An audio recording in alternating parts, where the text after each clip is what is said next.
네, 해병 순직 사건을 수사하고 있는 경찰이 오늘 수사심의위원회를 열었습니다. 경찰 수사 결과 발표를 앞두고 수사가 공정하게 이루어졌는지 등을 따져보는 절차인데요.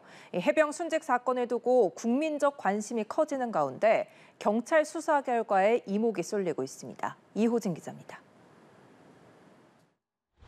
경찰이 해병 순직 사건 수사 결과 발표를 앞두고 5일 민간 전문가 등으로 구성된 수사심의위원회를 개최했습니다. 수사심의위원회는 경찰 수사 내용을 분석해 피의자 혐의의 적정성과 수사의 공정성 등을 살펴보는 제도입니다. 수사심의위원회는 해병 순직 사건과 관련해 경찰에서 피의자로 입건한 9명 가운데 6명에 대한 혐의를 인정해 송치하라는 의견을 제시한 것으로 알려졌습니다. 나머지 3명에 대해선 불송치 의견을 낸 것으로 풀이됩니다. 통상 수사심의위가 열리고 나면 전체 수사 결과가 나오는데 경찰은 오는 8일 공식적인 수사 결과를 발표할 예정입니다.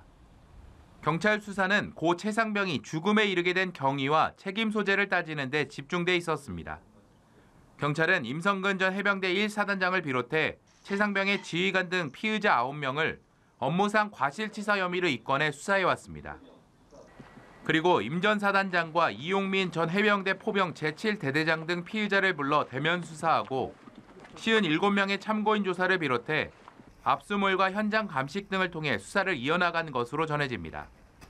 최대 관심사는 임 전 사단장에게도 실질적인 책임이 있다고 경찰이 판단할지입니다. 특히 현재 고위공직자 범죄수사처 수사와 특검법 발의 등으로 정치권에서 논란이 커지는 가운데 최상병 순직 사건에 대한 수사당국의 첫 판단이라는 점에서 유의미한 수사 결과가 될 전망입니다. 경찰의 수사 결과에 따라 공수처 수사는 물론 정치권의 특검 도입 논란에도 파장을 미칠 것으로 예상됩니다.